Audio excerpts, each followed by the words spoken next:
Welcome back. Today we're working on activity 1.2.4 where we'll be adding dimensions to our multi-views from 1.2.3. If you need to see how to align your views, place them, change your scale, or manipulate the orientation or anything related to that, you can go back and watch the video linked in 1.2.3. As you can see here, just a little bit of logistical stuff.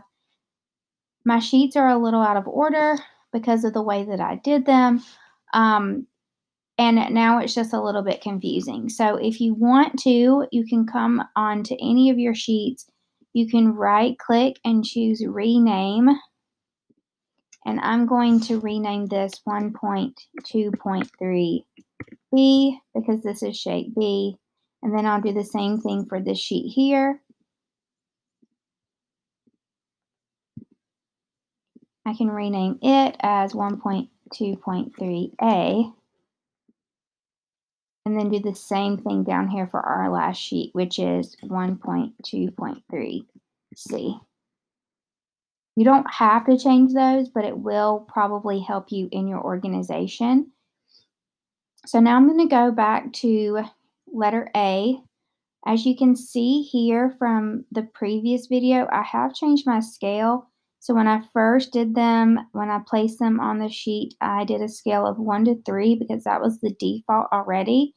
But once I started coming into practice and adding in my dimensions, I noticed that I was running out of room. So if you need to change your scale as well, you can double click here and change your scale from 1 to 4 to, or from 1 to 3 to 1 to 4. 1 to 4 works a little bit better. And then if you need to, if this box down here is checked, you can uncheck it because if you leave it checked, it'll look like this, which is really unnecessary. So to turn that off, just double click and then click that check there. Now let's go in and add some dimension. So like we discussed, our first step is going to be dimensioning anything that's a contour. So I'm going to click on dimension and then I'm going to go through and click and apply dimension to anything that sticks out from what you would see as like a rectangular or pretty geometric shape. So this right here sticks out, so I'll put a dimension here, let it settle so that you don't have things uneven or anything like that. This here sticks out, so I'll put a dimension here. And then this triangle piece here could also be considered a contour. So I'm going to reference the same corner I did for this dimension and then go to the end of this shape here and bring it out. Whenever you're dimensioning things like this, specifically in this class, you're going to want to reference the corner, the same corner over and over and over again, and keep that in mind as we go forward. Now that I've dimensioned the contours, I like to go in and add my overall dimensions next.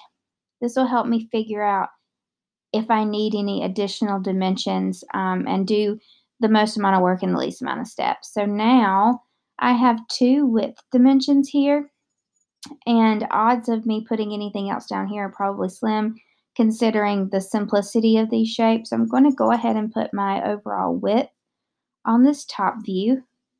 Since I have 2 dimensions already there, give it a second to settle so it'll be centered.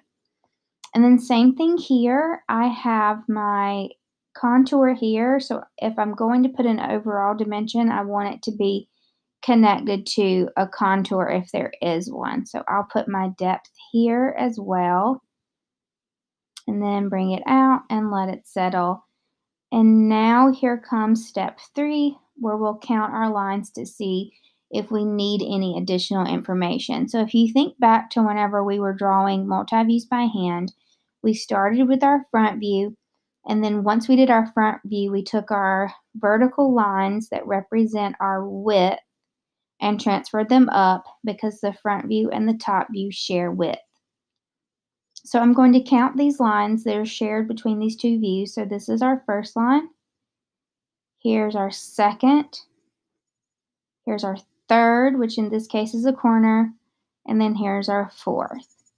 So our rule is going to be, we'll count the number of lines shared between the view. In this case, we have 4. and you'll need one less dimension for the total number of lines shared. My total number of lines shared, again, is 4. One less than that would be 3, which would mean I would need 3 dimensions, and one of those dimensions has to be the overall dimension, which I have right here, which is dimension value 9. If that's one of them, that leaves me with 2 remaining dimensions that need to be placed, and I have 1, 2 here. So that tells me that this is more than likely correct. Doing this won't tell you if you place them in the correct spot, but it will tell you if you've got the correct number of dimensions on there, which is usually the hardest part. So now we'll do the same thing with our depth. Since we've got some dimensions here, I have 1 line, these 2 are the same, 2 lines, these 2 are the same, and then 3 lines, these 3 are the same. These horizontal lines on the top and these vertical lines on the side represent the depth that's shared between the 2 of them. I have 3 lines shared between the 2. One less dimension would be 2 dimensions needed. One of them has to be an overall dimension, which I have, which would leave me with 1 more additional dimension, which is this contour right here. And now this looks correct. I've addressed my width, I've addressed my depth, and now, as you can see, there's nothing down here, so I don't have any height yet. So if you look here, there aren't any true contours, so you'll either be dimensioning here on something that's not a contour, or you'll be dimensioning here crossing the object. Neither one of these are great, but if you think back to our dimensioning rules, sometimes it's unavoidable to break a dimensioning rule. So for this one, I'm going to dimension from this bottom corner to this corner here and bring it out to dimension this piece here, this height dimension, which is the same thing here. And then I'll add my overall dimension here since I put the 6 on the front view. I like to keep them together. And now I can count my lines. I've got 1 line, 2 lines, 3 lines shared between the 2. These lines represent height. There are 3 lines in total. 1 less would mean I need 2 dimensions. One of them needs to be the overall dimension, and then the last one would be the contour. So that is how I would go through and make sure I have all of the dimensions necessary, all the information necessary to complete this drawing. Some of your drawings will be a little more complicated, and we'll discuss some of those things as we get to it. But for right now, this drawing is complete. Before you move on, you're going to want to come down here and double click here beside designer, put your name in there, put the date, put the class period. The scale should populate automatically, and then our school name should be there automatically as well. But if you need to go in and add that information, please do so. Now we'll move on to part B. So we'll double click here. Same thing as before, start with your contours, then we'll do overall dimensions, and then we'll go in and make sure we're not missing anything else. So I'm going to add a contour dimension here. Give myself some room just in case. A contour dimension here.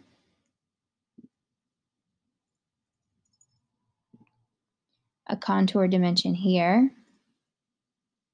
Let it settle. And then I have a contour situation here and also one here. But if I'm thinking ahead, I can dimension from here to here, or here to here, and then do my overall, or I can come over here and do here to here, and then here to here, and then do my overall. The thing about dimensioning up here, though, is if I dimension this contour, then I'm going to want to dimension here, and then the extension lines will be crossing over the object, which isn't ideal if you can avoid it. So instead, I'm going to slap those dimensions here. Again, let it settle, and then I'm going to reference the same corner to put the remaining dimension so that we're consistent. And now I'll put my overall dimension since all of the other dimensions are for depth are on the side view. Now you can go in and add in some more missing information. This thing here could technically be considered a contour as well. Down here, it wouldn't be a contour, but here it would cross over the object. I'm going to put it here because I think that looks a little bit better than crossing over the object, but some people may prefer to put it up here. And then since I have this dimension here, this dimension, I'm going to put my overall width dimension here as well. And then for my overall height dimension, I have a contour here and I have a contour here. So you can decide which one of the views you want to put it on. I'm going to put it here just because I personally think it looks a little less messy than putting it here with all of these lines. I'm still crossing here, but I'm only crossing one instead of crossing two. But again, that's personal preference. So now I'm going to go through and count the lines again, count the lines shared between the views, one less dimension for the total number of lines, and then one of them has to be an overall. So if I'm looking at width, these vertical lines transfer up, giving me 1, 2, 3, 4 vertical lines representing width. One less would be 3 dimensions total. One has to be the overall, which is this 8, leaving me with 2 remaining dimensions. And assuming I put these in the correct spot, that's the correct number of dimensions that I need. Then I'm going to do height. So between the front and the side view, these horizontal lines represent height. We've got 1, 2, try that again. 1, 2, 3, 4 lines shared between the two. 4 lines would mean 3 dimensions. 1 needs to be the overall, which is this 5. And then that leaves us with these last 2, the 4 and the 2. So that would mean that I did dimension everything correctly, assuming I put them in the right spot. Again, this won't guarantee you put them in the right spot, but it will guarantee you have the appropriate amount of dimensions. And then our last step is going to be our depth between our top and our right side. These vertical lines here, 1, 2, and then this corner, 3, 4. These vertical lines are the same as these horizontal lines. Both of them represent depth, 1, 2, 3, 4, including this corner.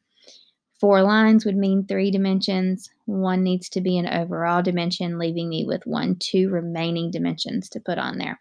So again, assuming I put everything in the correct spot, I do have the correct number of dimensions to fully dimension my drawing.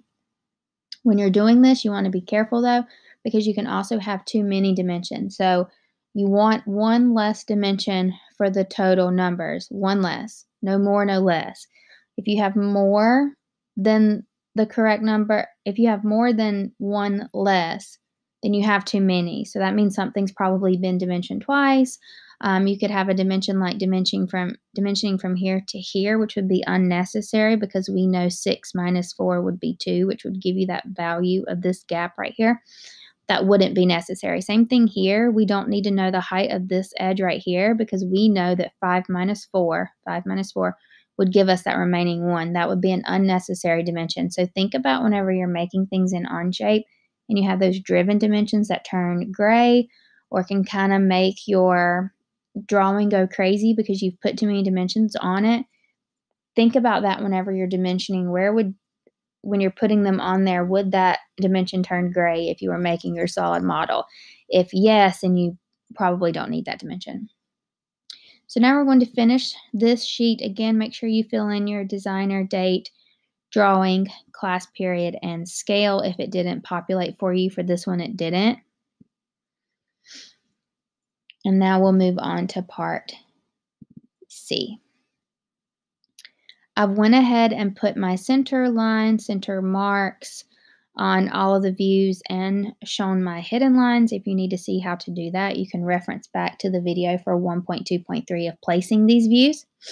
So now I'm going to go through and place my dimensions. So I'm going to start with the contours, anything that sticks out, anything that has like a difference in levels, if you will. and then also center lines while I'm at it. We'll do all that right now. So first I'm going to start with the contours. I'll start with my dimensions. We need to dimension from this. We also need to dimension the overall.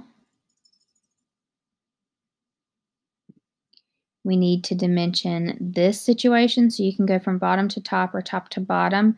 I would do bottom to top, just because I think it looks better. We read from left to right, which is why I do this one from left to right usually. And then this one, I just think it looks better if it settles down at the bottom. And then you'll also have less things crossing over up here probably. So I'm going to start from here to here and drag it out. We just want that vertical location. We don't necessarily care about the length of this line. And then I'm going to go from the same corner up to the next corner. Like that. Same corner up to the next corner. Pull it out, giving myself room to work with just in case I have to move some stuff around. This corner to this corner, pull it out, and then my overall dimension more than likely is going to end up here. And as you can see here, I'm kind of running out of room. A couple things you can do. Number one is close out this dimension command, and then you can just grab your front view, bring it down like this, and it'll give you more room to work with.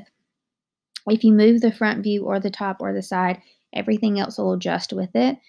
Then you can come in here and select all of these dimensions. You don't want to select the object, you just want to select the dimensions. Like, nope. Try that one.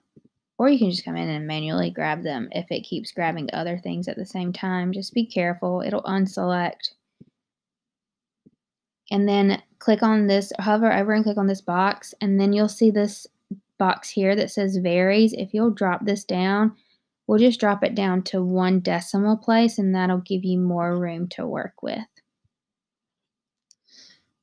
Like this. So now you can see it's a little bit easier to read. Now I'm going to go in and add my depth. You can either put it on the top or you can put it on the side. I'm going to put it on the top because I already have a lot happening down here. Now we'll go through and we'll count our corners and lines.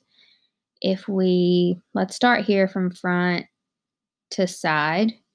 I've got 1 line, 2 lines, which is this corner, 3 lines, which is this edge and this cutout back here, 4, which is the center, 5 here, 6, which is this corner, and then 7 here. Let me count that one more time. 1, 2, 3, 4, 5, 6, 7. So that would be 7 lines, which would mean I need 6 dimensions. So 1 less. Even if you have 47,000 dimensions, you would need 46,999 dimensions to match those lines. So I have 7 lines. I need 6 dimensions. I have 1, 2, 3, 4, 5 dimensions. One of those is the overall, and I'm missing one. So if you look here, remember, think back, I think rule 15 or 16 of your dimensioning, you do have to locate and size these objects. Locate them and size. So to locate them, you use a center line. Notice if you carry this line over, it hasn't been dimensioned. We've dimensioned everything except this one, so it will need to be dimensioned. You're going to want this one to be on the front view or where the shape is an arc or circle. So I'll go again from the same corner up to here, and then you want it to be in between this 3 and the 5, like that. And then you may have to go back in and change the decimal places, like that. Okay, so that takes care of our height dimensions, and then if you need to adjust them anymore, so like scoot them in, you can. It can get a little tricky whenever you start doing that though, so just be careful.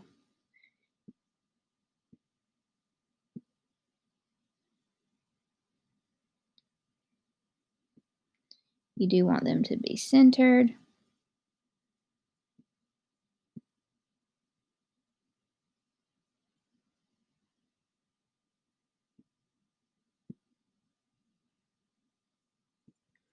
And then there we go. That looks a little bit better. And so now we can do depth. Depth has 1, 2 lines, 1, 2 lines. 2 lines would mean 1 dimension, and one of them has to be the overall dimension. So that would be our 1 dimension for depth. And we're done there, and now we can go this direction.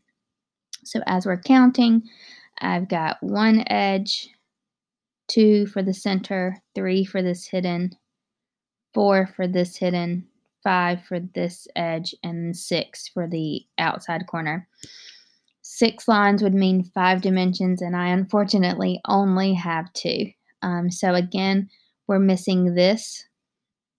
So you're going to want to dimension that on that front view where you can see its actual shape, like this. And then we're missing this one, so you can either dimension it on the hidden line or cross over the object. Personal preference, I have everything else on the front right now, so I'm probably just going to keep it on the front, give myself some more room to work with. So then I'll come back and go from this same corner again to this corner here, like that. And then I'm missing this dimension for this arc, which would take care of this hidden line right here. So I'll dimension there, and then you can drag this one down below like this. You can have leader lines with diameters, details, radius, any of that type of information along the outside, and you want to keep the rest of the stuff in between these adjacent views if possible. And then again, I'm going to come back, edit a couple of these dimensions, and change the decimal places so it's all uniform.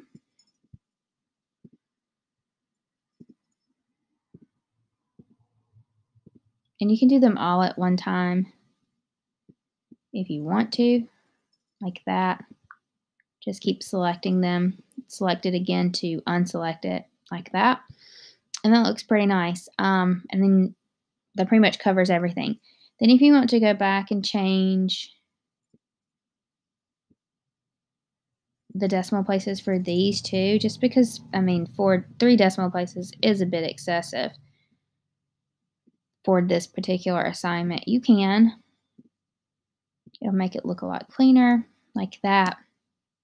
And then one more time for this last drawing. And then that will complete your dimensioning for activity 1.2.4. And then you'll take your screenshots and paste them into the doc that looks like this. Remember, we did this one together, so paste yours into the doc. Make sure your name is along the bottom and your scale and your class period and everything like that. And then that will complete the assignment for you.